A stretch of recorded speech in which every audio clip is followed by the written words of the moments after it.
doa yang pernah saya sampaikan, anda punya kesempatan untuk menulis. Ada satu doa dibaca satu kali dalam satu hari, pagi boleh habis subuh, kemudian satu kali habis maghrib. Boleh juga sebelum maghrib, tidak jadi masalah. Tapi barang siapa yang membaca doa ini di pagi-pagi hari, dia telah melunaskan syukur harinya. Bapak Ibu, setiap hari kita dapat nikmat, segala macam nikmat, belum mampu kita syukuri, betul? Ada satu doa, insya-Allah dalam doa ini kita sanggup dan lunaskan bayar syukur kita setiap hari. Karena nikmat segitu banyak. Ada yang kita masih ingat, ada yang kita tidak bisa ingat. Ada yang kita bisa sebutkan, ada yang tidak bisa kita sebutkan. Lewat doa ini akan menguasai semua nikmat, kita membayar syukur nikmat. Barang siapa, kata Rasulullah, barang siapa yang membaca doa ini di pagi hari, dia telah melunaskan syukur harinya. Barang siapa yang membaca doa ini di malam hari, dia telah membayar dan melunaskan syukur malam harinya.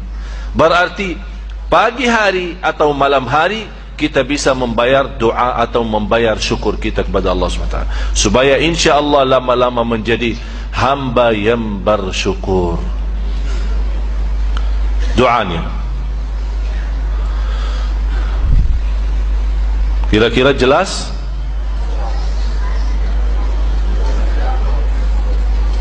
Jelas? Bahasa Arab sama bahasa Indonesianya? Yang tidak bisa lihat, beli kacamata. Dan saya jual kacamata, kalau ada yang mau beli boleh. Allahumma, coba perhatiin yang warna merah itu, saya sengaja jadikan warna merah karena di pagi hari beda sama bacaannya di sore hari. Saya bacain Allahumma, ikutin saya. Ma asbaha bi min ni'matin aw bi ahadin min khalqika faminka wahdaka la syarika lak falakal hamdu walakas syukr. Subhanallah Bapak Ibu, doa ini memang luar biasa dahsyat. Ustaz Faruk, artinya?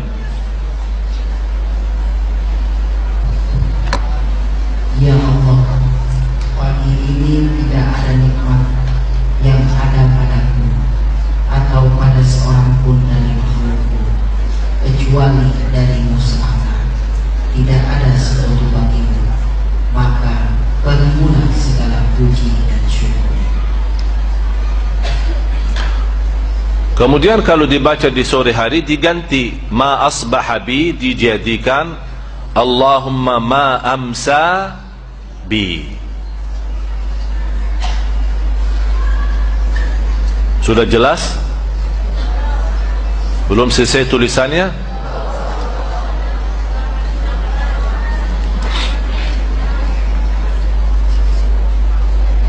Sudah muazan belum? Soalnya kelamaan ini. Untuk baca doa ini boleh habis salat subuh dan boleh habis salat asar atau habis salat maghrib. Mana saja boleh kalau sudah masuk waktu sore hari. Allahumma ma asbaha bi min ni'matin aw bi ahadin min khalqika faminka wahdaka la syarika lak falakal hamdu walakas syukr.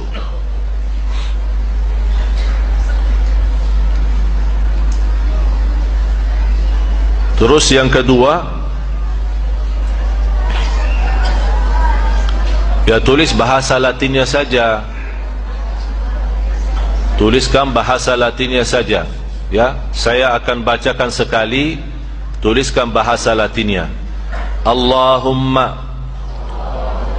Tulis ya bahasa Latinnya ya. Nanti biar bisa anda baca. Daripada tulis bahasa Arab nanti salah baca. Allahumma ma asbaha bi min ni'matin aw bi ahadin min khalqika faminka wahdaka la sharika lak falakal hamdu walakal syukru.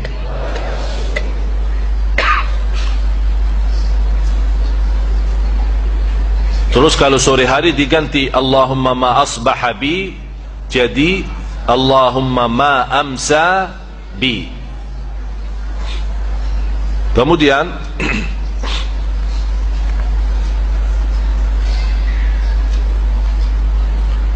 doa ini sangat sederhana, tapi dari sisi makna sangat luar biasa. Doa yang kedua, dari sisi doa sangat singkat, tapi dari sisi makna sangat luar biasa. Allahumma inni as'aluka al-afwa wal-afiyah fid dunya wal-akhirah. Boleh dihafal ini, boleh dibaca sekali habis subuh dan sekali habis asar atau habis maghrib. Allahumma inni as'aluka al-afwa wal-afiyah fid dunya wal-akhirah. Kalau bapa ibu membaca doa ini di rumah bersama anak-anak dan keluarga di rumah, boleh seorang yang memimpin kita membaca Allahumma inna, bukan inni, ya, karena di sini ramai orang, jadi dirubahkan menjadi banyak. Allahumma inna nas'aluka, sisanya sama saja. Allahumma inna nas'aluka. Ada orang bapak ibu yang suka baca sekalian dia membayangkan atau mengingat nawaitu untuk orang tuanya, untuk anaknya, saudaranya, keluarganya. Boleh. Allahumma inna nas'aluka al-afwa wal-afiyah fid dunya wal-akhirah. Rasulullah sallallahu alaihi wasallam seorang datang meminta doa. Ya Rasulullah, berikan kepada aku doa, tapi doa yang melengkapi seluruh. Jadi dia ingin bahagia, dapat pemaafan, dapat ampunan, dapat keselamatan dunia akhirat. Rasul menjawab, salillahal afiyah, memohon kepada Allah afiat. Bentuknya salillahal afiyah, ini doanya. Dengan doa ini anda mendapatkan dunia dan akhirat. Allahumma inni as'aluka al-afwa wal-afiyah fid dunya wal-akhirah. Seterusnya,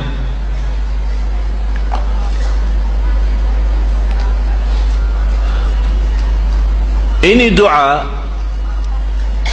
boleh sebenarnya habis makan, boleh habis angkat kepala dari ruku'. Ini hadis diriwayatkan Imam Bukhari. Hadis ini riwayat Imam Bukhari. Ini boleh dibaca sesudah berdiri dari ruku', sudah i'tidal, sami'allahu liman hamdah rabbana walakal hamd.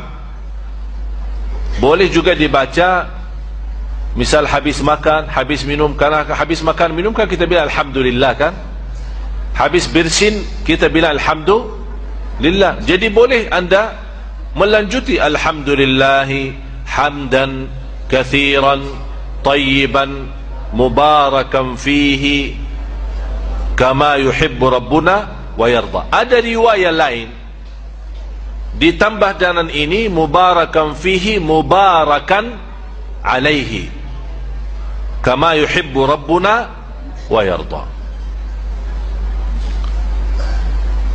Ini doa sangat luar biasa manfaatnya, sangat diagungkan oleh malaikat, Dan Rasulullah sallallahu alaihi wasallam sendiri menjelaskan kepada seorang sahabat yang telah membaca doa ini, saya melihat ribuan malaikat yang meriput menuliskan doa, saking agungnya doa ini. Alhamdulillah hamdan kathiran. Jadi anda begitu selesai ruku', sami'allahu liman hamidah, rabbana walakal hamd, hamdan kathiran tayyiban mubarakan fihi, boleh ditambah mubarakan alaihi kama yuhibbu rabbuna wa yarda. Seterusnya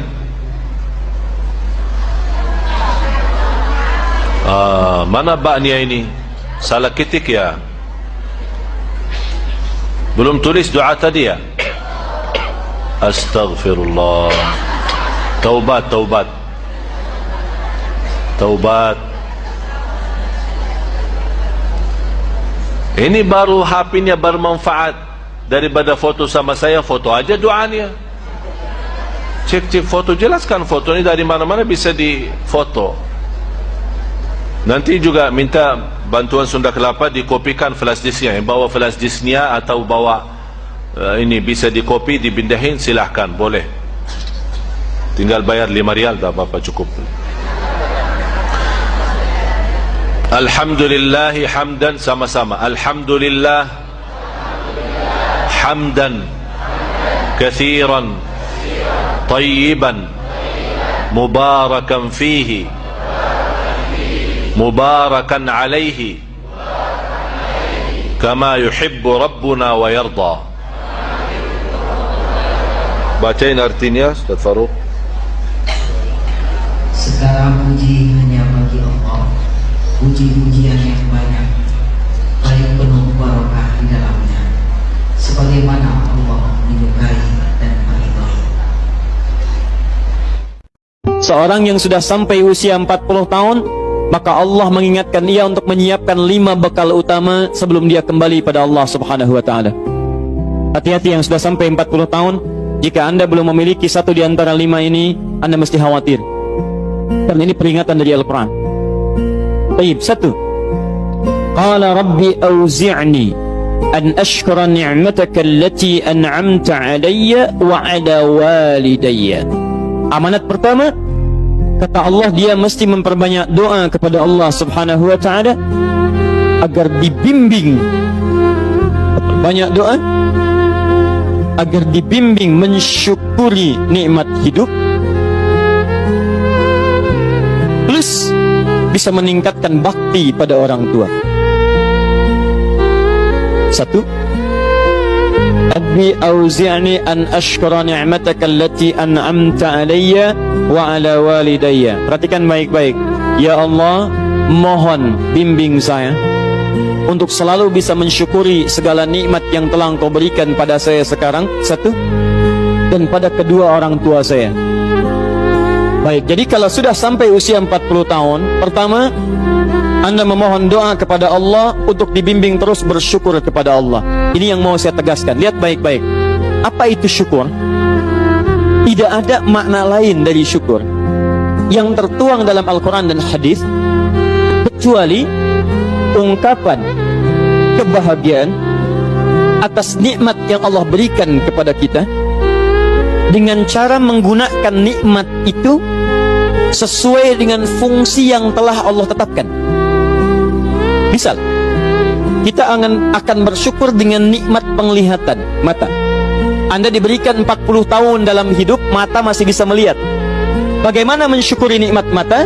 Kalau Anda ingin syukuri nikmat mata, maka yang paling singkat, gunakan nikmat mata ini sesuai dengan peruntukan yang telah Allah tetapkan. Fungsi yang telah Allah tetapkan. Apa fungsi mata? Masih ingat? Melihat yang baik-baik. Quran surah ke-24 ayat 30 untuk laki-laki, ayat 31 untuk perempuan. Qul lil mu'minina yaghuddu min absarihim. Katakan pada pria-pria yang merasa punya iman. Dengan iman itu dia yakin dengan akhirat. wa bil akhirati hum yuqinun. Karena yakin dengan akhirat dia sadar akan pulang dan dia tahu nikmat matanya akan ditanya oleh Allah Subhanahu wa taala. Katakan pada pria-pria yang yakin bahwa matanya akan ditanya oleh Allah. Quran surah ke-17 ayat 36. Inna sam'a wal basara wal fuada kullu ulaika kana anhu mas'ula. Setiap pendengaran Anda, penglihatan Anda, plus apa yang Anda fikirkan, satu saat akan ditanya, dipertanggungjawabkan di hadapan Allah Subhanahu wa taala. Karena itu kata Allah, katakan pada orang-orang yang yakin dengan itu semua, ghuddu min absarihim, matanya hanya boleh melihat yang baik-baik saja. Yang tidak baik palingkan. Ibu juga sama, ayat 31-nya. Wa kullil mu'minati yaghdudna min absarihinna. Katakan pada perempuan yang merasa yakin dengan Allah, yakin akan pulang, yakin akan ditanya, matanya hanya boleh melihat yang baik-baik saja menurut Allah. Yang tidak baik palingkan. Di ghaddul basar itu bukan nggak boleh lihat, Pak. Ghaddul basar itu silahkan lihat, tapi ketika yang dilihat tidak baik menurut Allah, maka palingkan dari itu semua. Ini tidak tepat, teman-teman sekalian. Anda hanya mengucapkan alhamdulillah ya, sampai sekarang penglihatan masih baik. Belum cukup. Baik itu dipakai lihat apa? Penglihatannya baik, tapi masalahnya yang dilihat baik tidak. Itu poinnya. Maaf, ada anak usia 4 tahun, Bu, Pak, tidak bisa melihat. Dalam tidak bisa melihatnya, dia masih mau menghafal Al-Quran. Namanya Mu'af. Tinggalnya di Asyut, adanya di Kaira, negaranya Mesir. Matanya nggak bisa lihat, tapi dia sampaikan pada bapaknya, Pak, saya ingin menghafal Quran. Saya ingin menghafal Quran. Kata bapaknya, kamu yakin? Saya yakin. Baik, keluarga sederhana, punya cuman motor yang sangat luar biasa tidak bagusnya. Dimodifikasi dashboardnya, menempuh jarak kisaran 20 km. Datang pada syekhnya, bapaknya kemudian membonceng, muadnya di belakang. Teman-teman sekalian, setiap berangkat datang pada syekh, dapat hafalan baru, bapaknya tulis ayatnya, disimpan di dashboardnya. Di jalan lihat ke sini, lihat ke jalan, lihat ke sini, lihat ke jalan. Mu'adz bacakan ayatnya, bapaknya mendengarnya. Secara singkat, tiba-tiba setelah itu fasenya berakhir, jadilah anak ini hafal Quran. Yang ngantar belum hafal Quran, yang diantar nggak bisa lihat hafal Quran. Saking mudahnya Al-Quran, yang nggak bisa lihat bisa hafal Quran. Tapi bapaknya. Apakah masih ada kesempatan dalam ajaran Islam untuk kita bisa berbakti baik? Alhamdulillah, masih ada kesempatan. Dengan taubatan nasuha, ikhlas, kita kembali kepada Allah Subhanahu wa taala, masih punya kesempatan untuk berbakti baik dengan 2 amalan. Yang pertama, bersedekah. Bersedekah atas nama orang tua kita, di mana saja berada. Sedekah seberapapun dan apapun, dimanapun. Saat Anda bersedekah, walaupun sebungkus nasi untuk orang miskin, walaupun santunan sederhana untuk anak yatim, atau sedekah kita saat salat Jumat di kota amal, di masjid-masjid, jangan lupa saat Anda menggerakkan sedekah itu, ya Allah, aku mohon pahala sedekah ini untuk kedua orang tuaku, untuk ibuku, untuk bapakku, karena di situ luar biasa manfaatnya bagi mereka. Karena ada tugas malaikat, begitu kita sudah bersedekah atas nama mereka, akan sampai cahaya yang begitu indah dan luar biasa dahsyatnya untuk kedua orang tua. Begitu mereka menerima cahaya itu, mereka bertanya, ini apa dan dari mana? Kata malaikat, ini sedekah dari anakmu yang ada di dunia. Disitulah mereka mulai senyum, dan disitulah Allah angkat. Kalau mereka lagi susah dalam kubur, Allah angkat digantikan dengan rahmat, dan Allah angkat dan menjadikan tempat yang gelap mereka itu menjadi tempat yang makmur dengan cahaya berkah sedekah kita. Oleh karena itu, setiap Anda bersedekah, saya usulkan jangan lupa orang tua kita. Yang kedua, doa. Doa termasuk amalan yang sudah diterangkan oleh Rasulullah sallallahu alaihi wasallam. Termasuk juga sedekah. Jangan tinggalkan ayat kursi lepas salat. Salat wajib. Sama ketika mau tidur. Cuma 1 ayat. Tapi tahu enggak pahalanya apa? Kan habis salat kan ada zikir-zikir, kan? Istighfar, tasbih dan yang lain-lain. Di antaranya baca ayat kursi.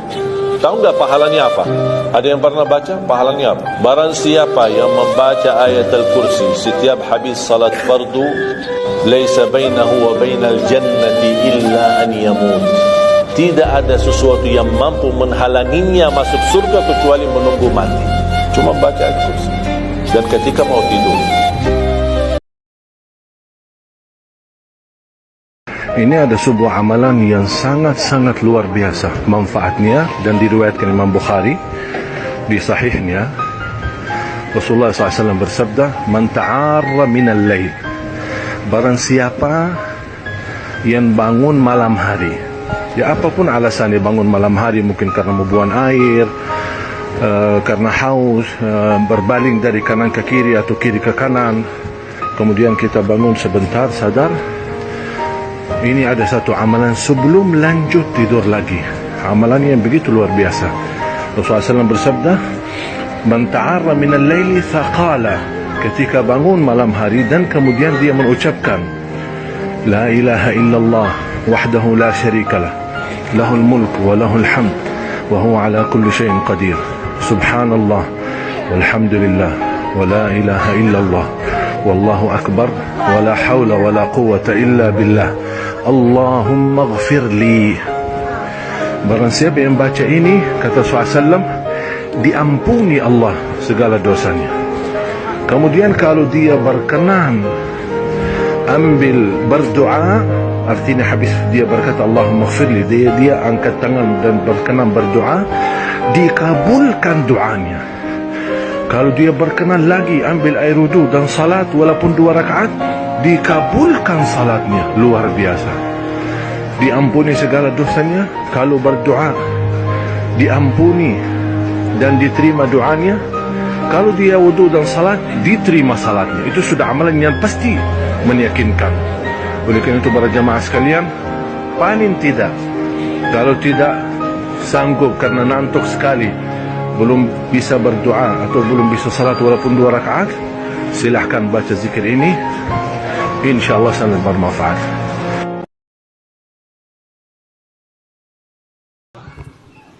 Bapak Ibu dengar musik ya?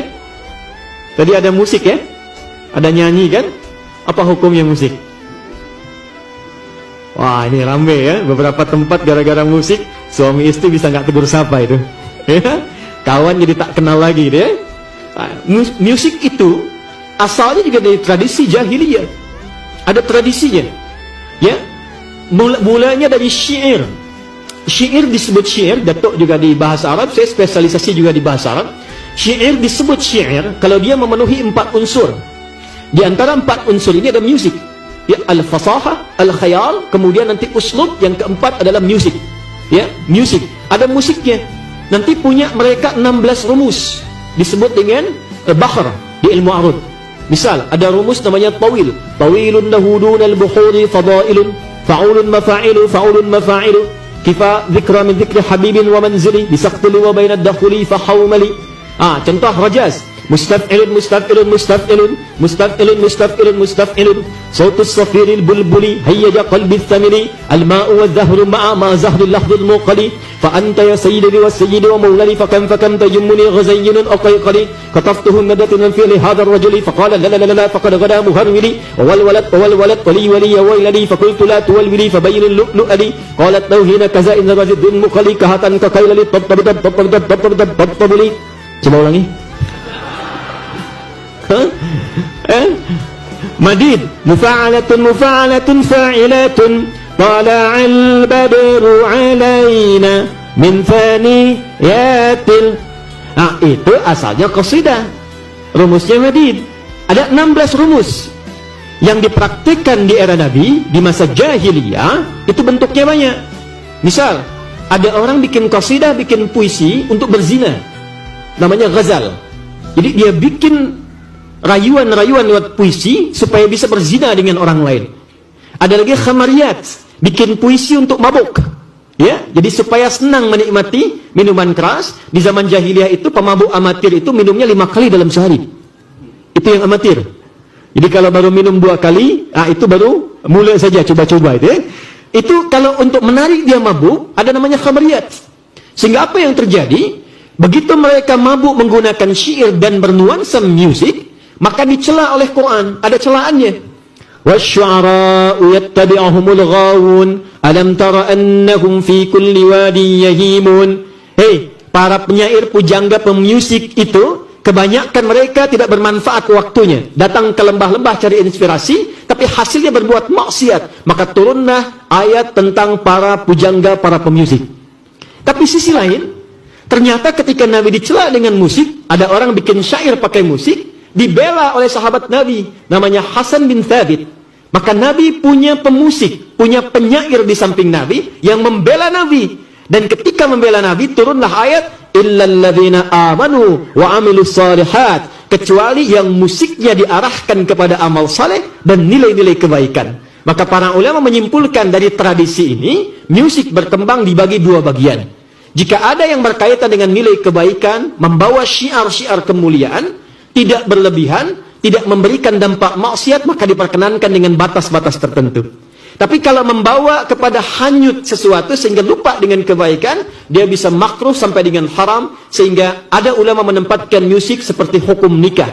Al-musiqa ta'tarihi ahkamul khamsah. Jadi tengah-tengahnya adalah ibahah, ke kanan sunnah, bahkan bisa wajib, ke kiri makruh, ke kirinya lagi haram. Di masa Islam jaya, musik ini diadopsi menjadi teori gramatikal memudahkan belajar pengetahuan. Contoh, di masa-masa Islam jaya di Andalusia, itu para ulama kalau ingin membuat metode-metode mengajar, semua pakai syair. Kita kenal Alfiyah ya. Alfiyah itu metode gramatikal bahasa Arab, menghimpun nahwu dan saraf, hafal 1002 bait, maka menguasai semua kaidah bahasa Arab. Kalamuna lafzun mufidun kastaqim wasbun wa fi'lun thumma harfunil kalim wahiduhu kalimatun wal qawlu am wa kalimatun biha kalamun qad yu'am bil jarmi wat tanwini wan nida wa al wa mustadin lil ismi tamyizun hasal bita fa'alti atat wa ya if'alli wa nun iqbalanna fi'lun yanjali. Itu ada musiknya. Tapi tak ada yang mengharamkan itu, semua membenarkan. Ada alfiyah di ilmu hadis, ada alfiyah asy-Syatibi, ya? Ada nazamnya, nazam Syatibi ya. Maju lagi, diserap di Persia, maka muncul notasi. Dari situ muncul notasi. Dal, ro, mim, fa, sod, lam, sin, dal. Do, re, mi, fa, sol, la, si, do. Itu diambil dari khazanah Islam. Dal, ra, mim, fa, sod, lam, sin, dal. Disitulah menjadi notasi yang bisa dibaca. Jadi dikembangkan menjadi alat-alat musik. C, D, E, F, G, A, B, C, G, A, B, C, D, F, G, D, F, G, A, B, C, D, A, B, C, D, F, G, A, F, G, A, B, C, D, E, B, C, D, E, F, G, A, B, F, G, A, B, C, D, A, F, C, D, A, F, G, A, B, C. Tapi saya tak bisa main-main musik ya, karena gelombangnya beda. Tapi saya hafal, tahu, karena riset. Nah, maka dari situ kemudian dikembangkan. Ada tradisi-tradisi musik yang kita dapati. Ada nasyid. Kita kenal dulu nasyid ya. Dari akapela sampai diiringi dengan alat. Membawa kepada ketaatan, kita ingat dengan Allah. Ada Raihan, ada Hijaz di Malaysia. Indonesia ada The Fikr ya. Kemudian ada The Zikr dan sebagainya. Itu sah, tidak ada masalah. Tapi ketika musik digunakan untuk maksiat kepada Allah. Cinta satu malam. Apalagi itu ya. Dan seterusnya. Itu yang dari liriknya bertentangan, maka tradisi itu ada yang bisa dibenarkan, diakomodir oleh syariat, ada yang ditolak secara langsung. Untuk persoalan satu kambing, satu keluarga boleh. Jadi gini, ada persepsi yang agak berbeda di masyarakat, dan ini kurang tepat. Sebagian masyarakat mengatakan kalau kambing satu untuk satu orang. Sapi boleh iuran. Maaf, tidak semua. Untuk satu kambing itu tidak harus untuk ditujukan seorang, tidak. Boleh satu keluarga, misal satu kambing diniatkan untuk satu keluarga, boleh. Ya, jadi nggak usah kemudian diseling. Ini tahun ini sebulan, tahun ini sebulan, tidak. Kalau anggarannya cukup untuk satu-satu, silakan satu-satu. Kalau satu itu tidak ada yang lain, yang ada cuma 2,5 juta, pengen beli kambing satu, boleh. Saya berkorban untuk satu keluarga. Dalilnya apa? Nabi mengatakan, Allahumma hadza min Muhammad wa ali Muhammad wa ummat Muhammad. Ya Allah, tolong terima kurban saya dari Muhammad dan keluarga besar Muhammad. Dan untuk umatnya Muhammad yang selama hidupnya nggak bisa kurban. Nabi Muhammad SAW. Untuk umatku ya Allah, yang mungkin selama hidupnya nggak pernah kurban. Nabi mewakilinya. Itu luar biasa. Nah, jadi kalau punya satu bagian, nggak ada untuk satu orang misalnya, tapi cukup untuk semuanya, maka niatkan, ya Allah, ini kurban untuk keluarga saya. Langsung sebutkan namanya. Misal, bapak saya namanya Muhammad, sudah meninggal. Saya katakan, saya punya uang 2,5 juta, saya beli kambing. Ya Allah, ini kurban atas nama keluarga besar almarhum Bapak Muhammad. Maka ibu saya ikut, kakak saya ikut, adik saya ikut di situ. Ya, jelas ya? Baik. Kalau imam baca ayat di depan, masa kita baca Fatihah pula di belakang, Pak Ustadz? Ini dalilnya. Inni arakum taqra'una wara imamikum. Kulihat kalian baca surat di belakang imam. Ya Rasulullah, ya, la taf'alu. Jangan kamu baca Quran di belakang imam. Illa bi ummil Quran, kecuali Al-Fatihah. Memang betul, tak boleh kita baca ayat di belakang. Mentang-mentang hafal Quran, imam baca ayat, dia baca ayat pula di belakang. Mentang-mentang hafiz, imam baca ayat depan, dia baca ayat pula di belakang. Ngulangi hafalan gitu dia. Enggak. Tapi baca Fatihah boleh. Illa bi ummil Quran, kecuali Al-Fatihah. Fa innahu la salata liman lam yaqra. Karena tidak sah salat orang kalau tidak baca Al-Fatihah. Hadis riwayat Abu Daud, Tirmizi, Ahmad, Ibnu Hibban. Saya ijazahkan kepada yang hadir di tempat ini, terpaksa saya mengijazahkan, nami ijazah yang sesungguhnya dari habaib sepuh, ya. Satu solawat yang saya dapat dari guru kami yang mulia Habib Abdullah bin Abdul Qadir bin Ahmad bil Faqih Malang, yakni sallallahu ala Muhammad. Baca 10 kali, ibu-ibu baca 10 kali. Sallallahu ala Muhammad, sallallahu ala Muhammad, sallallahu ala Muhammad, sallallahu ala Muhammad, sallallahu ala Muhammad, sallallahu ala Muhammad, sallallahu ala Muhammad, sallallahu ala Muhammad, sallallahu ala Muhammad. Saya ijazahkan sebagaimana saya mendapatkan ijazah. Dampak salawat itu ada hadits Rasulullah yang diriwayatkan oleh sahabat Anas bin Malik. Barang siapa yang membacakan salawat kepadaku 1 kali, salawat itu dijadikan suhuban, awan yang jernih putih, diambil dari bahrun min rahmatillah, lautan rahmatnya Allah Ta'ala. Dan awan itu akan menetes, mengeluarkan embun. Apabila jatuh ke bumi akan menjadi emas. Bila mana jatuh ke gunung akan menjadi perak. Apabila jatuh ke orang yang belum beriman akan beriman. Itu hebatnya selawat. Tanah yang gersang seperti apapun, kalau orangnya min ahli salawat, insya Allah tanah itu akan menjadi subur karena berakatus salawat. Gunung pun sama, yang erupsi dan sebagainya sering. Coba lingkarannya atau lingkupnya banyak membaca selawat, gunung itu akan dingin. Kita ini mampu tidak menjadi emas atau perak-perak. Pendingin umat, pendingin bangsa ini, bisa menjauhkan dari segala benturan, dari segala provokasi yang akan memecah belah bangsa ini. Jadi kalau kita sekarang mau minum misalnya, maka rencanakan bagaimana minuman ini bukan hanya menghilangkan haus saat di dunia, tapi bisa menghilangkan haus Anda saat masuk ke alam kubur, menghilangkan haus Anda saat masuk nanti ke alam akhirat. Karena ada orang yang pikirannya mencari minum sekedar menghilangkan haus dalam urusan dunia. Persoalannya antum meninggal, antum hidup di alam baru. Bagaimana menghilangkan kehausan pada saat itu? Anda bacakan Bismillahirrahmanirrahim, maka ketika Anda bacakan Bismillah, minuman ini menghilangkan haus di dunia. Kalimat Bismillah mendapatkan poin pahala akhirat. Berlaku Quran surah ke-6 ayat 160. Man jaa bil hasanati falahu asyru amthaliha. Begitu Anda bacakan Bismillah, maka Anda punya tabungan 10 kebaikan. 10 inilah teman-teman yang dinilai saat di akhirat meningkatkan timbangan pahala kita. Itu yang memasukkan Anda ke dalam surga dan menikmati minuman surga akhirat.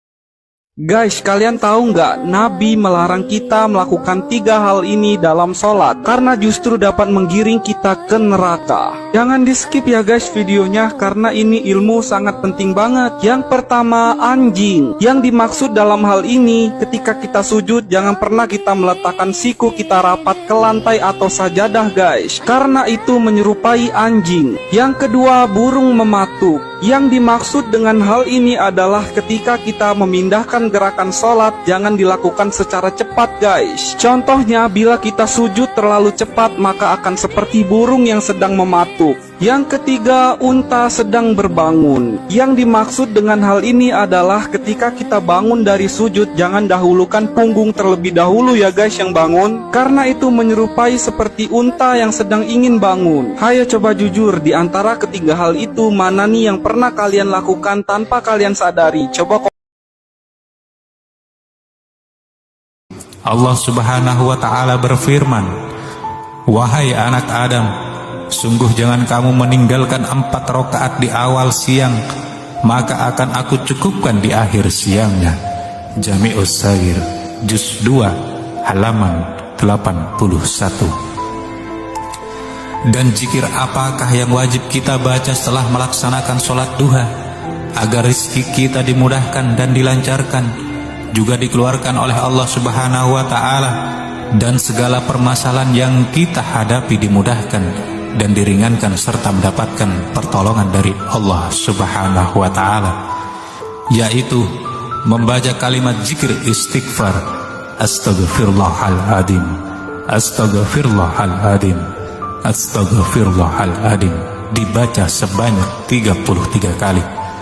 Sebelum kita berdoa kepada Allah, awali dengan baca kalimat istighfar agar dosa-dosa kita diampuni, taubatan kita diterima oleh Allah, karena segala doa kita, hajat kita agar dikabulkannya, kuncinya adalah dosa-dosa kita diterima oleh Allah Subhanahu wa ta'ala. Zikir yang kedua yaitu membaca kalimat zikir La ilaha illa anta subhanaka inni kuntu minadh dhalimin, dibaca sebanyak 33 kali. Zikir ini adalah zikir memohon pertolongan kepada Allah Subhanahu wa ta'ala.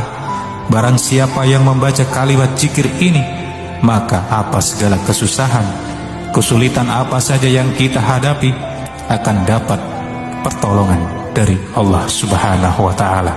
Kemudian zikir yang ketiga atau zikir yang terakhir yaitu membaca kalimat zikir Ya Allah Ya Hayyu Ya Qayyum, Ya Allah Ya Hayyu Ya Qayyum, Ya Allah Ya Hayyu Ya Qayyum.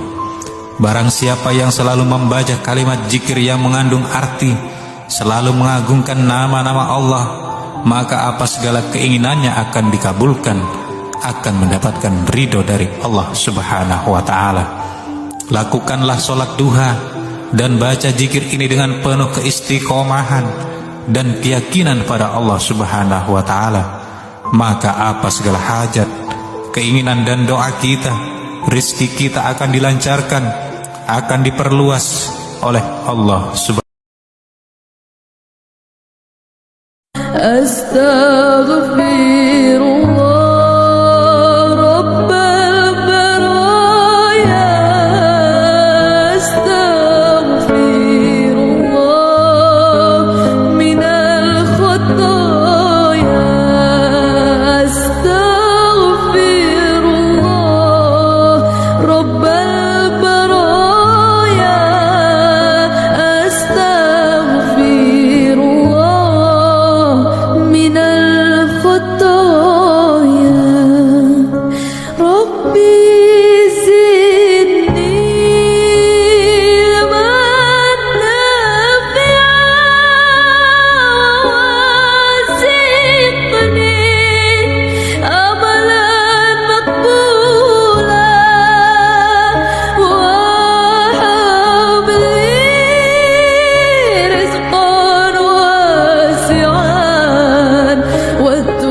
nasuha wa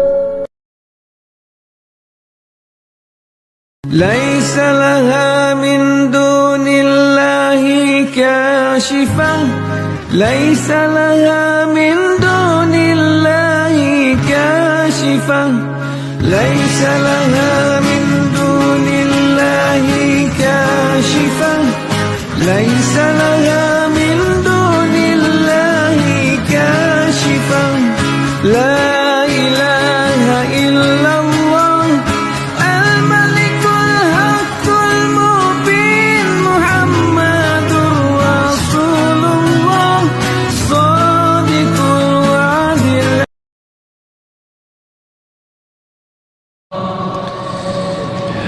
الحمد لله رب العالمين الرحمن الرحيم ملك يوم الدين إياك نعبد وإياك نستعين اهدنا الصراط المستقيم صراط الذين أنعمت عليهم غير المغضوب عليهم ولا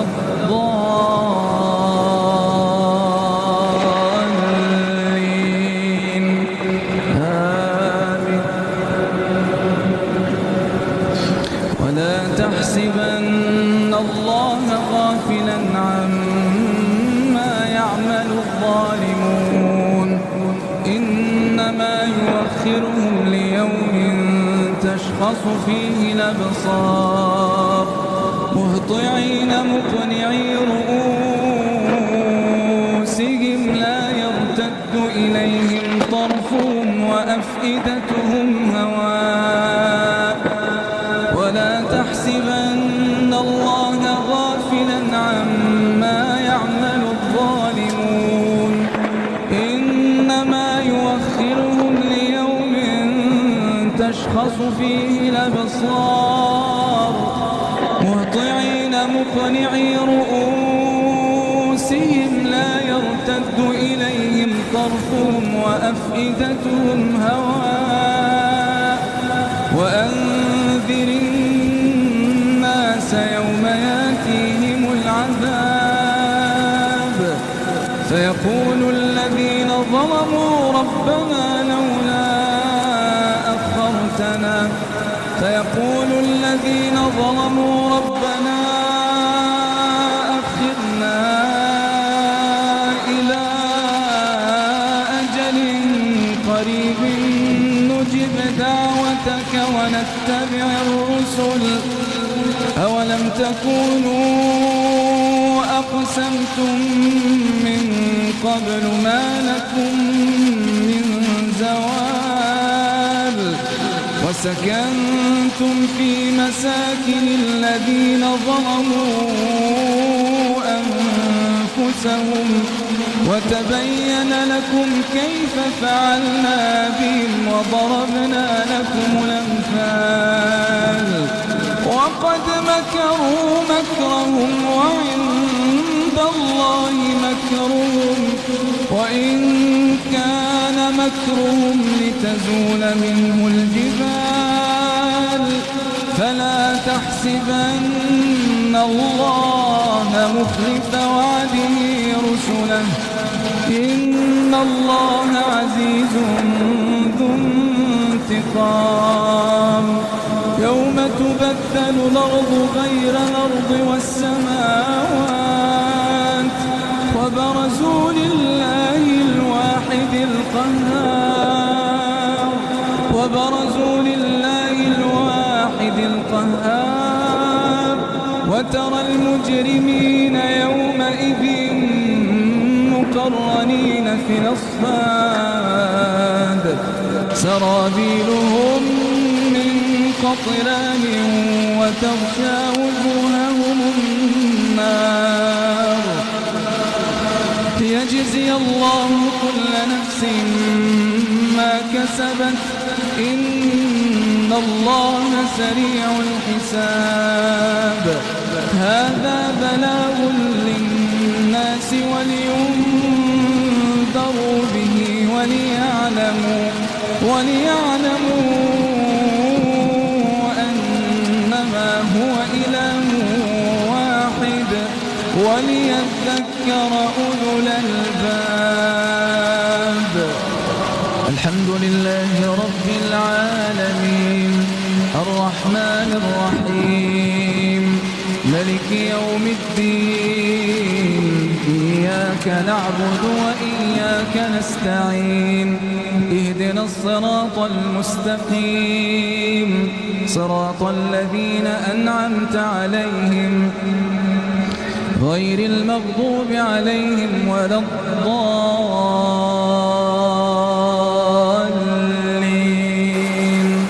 آمين.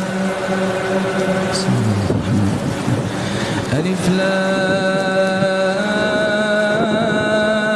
را تلك آيات الكتاب وقرآن مبين ربما يود الذين كفروا لو كانوا مسلمين ذرهم يأكلوا ويتمتعوا ويلههم الأمل فسوف يعلمون وما أهلكنا من قرية إلا ولها كتاب معلوم ما تسبق من أمة أجلها ولا يستاخرون وقالوا يا أيها الذي نزل عليه الذكر إنك لمجنون لو ما تأتينا بالملائكة إن كنت من الصادقين ما تنزل الملائكة إلا بالحق وما كانوا إذا منظرين إنا نحن نزلنا الذكر وإنا له لحافظون اللهم لك الحمد كما ينبغي لجلال وجهك وعظيم سلطانك بسم الله الرحمن الرحيم بسم الله الشافي بسم الله كافي بسم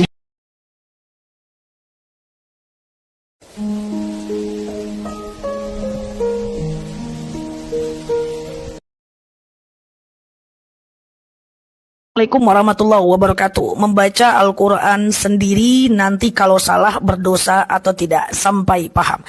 Teman-teman semuanya, bahwa membaca Al-Quran itu dalam dalil dikatakan al-mahirum bil Quran. Siapa yang mahir membaca Quran, maka dia akan dikelilingi oleh malaikat Allah. Namun siapa yang membaca Quran dan terbata-bata dia membacanya, maka dia dapat dua pahala. Yang pertama pahala karena bacaannya, yang kedua pahala karena susahnya dia membaca. Susahnya membaca Quran dapat pahala, namun pada akhirnya Rasul pernah bersabda, faqra'ul Qur'ana mastata'tum, bacalah Quran sesuai dengan kemampuan kita. Toh teman-teman semuanya, kalau baca Al-Quran sendiri untuk memperlancar penglihatan, itu silahkan saja. Cuman teman-teman pelan-pelan, salah dalam baca Quran gak jadi masalah, namanya kita belajar. Orang belajar pasti salah, kalau udah pandai pun dia tetap ada kemungkinan salah. Jadi gak ada masalah baca Quran sendiri, pelan-pelan belajar. Sampai nanti akhirnya ketika sudah merasa lancar kecepatan matanya, lancar membacanya, boleh dibaca di hadapan orang yang lebih pandai untuk menegur bacaan kita. Ya, namun pada akhirnya saya rekomendasikan teman-teman untuk cari Quran yang besar untuk pemula atau Quran Latin untuk pemula, supaya teman-teman bisa lebih hati-hati dalam membacanya. Silahkan baca sendiri, yang tidak boleh itu adalah membaca bersama-sama. Kadang-kadang tadarus di masjid, baca sama-sama. Udah salah ditegur nggak mau, karena pengen kelihatan keren, itu yang nggak boleh. Baca Quran sendiri salah nggak masalah, pelan-pelan aja. Kalau bareng-bareng ditegur ya mau ditegur, kalau nggak mau walaupun bareng-bareng. Subhanallah, walhamdulillah, wa la ilaha illallah, wallahu akbar, wa la hawla wa la quwwata illa billahil aliyyil azim. Wa man dawama ala qiraatiha kana rizquhu kal matar. Dan barang siapa yang istiqamah membaca ini bacaan, wasyamsi wadhahaha wal laili idza yaghsha, qul a'udzu birabbil falaq, qul a'udzu birabbin nas. Dia istiqamah setiap sebelum menjelang maghrib baca itu. Katakan di sini, kana rizquhu kal matar, rezekinya akan seperti hujan. rezekinya akan seperti jika kamu ingin disenangi, disukai, bahkan dicintai oleh seseorang yang memandangmu maupun yang mendengarkan suaramu, bacalah amalan ini setiap malam. Bismillahirrahmanirrahim. Ya Allah, sempurnakanlah belas asih atas tubuhku, daya tarik dari setiap perkataanku, daya pemikat dari tatapan mataku. Lalu bacalah zikiran di bawah ini sebanyak 40 kali. Subhanallah wa bihamdi, subhanallahil azim. Lalu usapkan kedua tangan ke bagian wajah sampai ujung kakimu. Dalam waktu 7 hari kamu melakukannya, maka kamu sudah melihat hasilnya. Jika kamu menerima amalan ini, tulislah wong sing maca iki ra ngarah kena bala. Dijazah ini ceritanya Sayyid Muhammad tentang kitab Sayyid Muhammad. Allahumma anta rabbi la ilaha illa anta alaika tawakkaltu wa anta rabbul arsil azim. Masya hafidhana bi ma sha Allah kana wa la masa lam yakun wala haula wala quwwata illa billah. Balani ada. Allahumma anta rabbi la ilaha illa anta alaika tawakkaltu wa anta rabbul arsil azim. Masya Allah kana wa la masa lam yakun wala haula wala quwwata illa billahil azim. Terus alamu annahu ala kulli syai'in qadir wa annahu qad ahata bi kulli syai'in ilma. Terus Allahumma na'udzubika min syarri nafsi min syarri kulli dabatin anta akhidun bi nasiyatiha narofi ala siratin. Santri isi ijazah iki ya rada kurang ajar. Juga santri bawa ngapa wis wae bangsa ngono iku lah.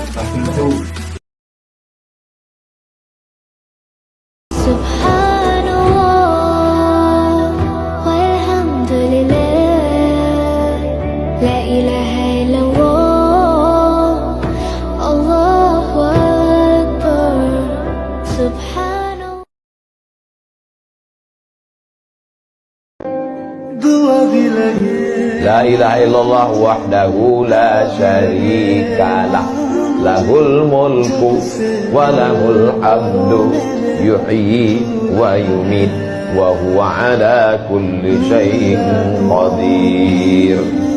Itu kalau dibaca 10 kali habis sholat subuh, dijaga Allah sampai sore. Kenapa? Apa korelasi bacaan itu dengan kita? Kenapa dijaga Allah? Karena kita sudah berserah semuanya kepada Allah. La ilaha illallah, tiada Tuhan, tiada sembahan, tiada agama, tiada apapun illallah. La syarikalah, tiada duanya, tiada sekutu, tiada partner baginya. Lahul mulku, kekuasaan hanya punya dia. Walahul hamdu, puja-puji hanya punya dia. Yuhyi, dia menghidupkan. Wa yumit, dia mematikan. Wa huwa ala kulli syai'in qadir, dia kuasa atas segala sesuatu. Habis. Ilahana, ya ilahana, ya sirlana.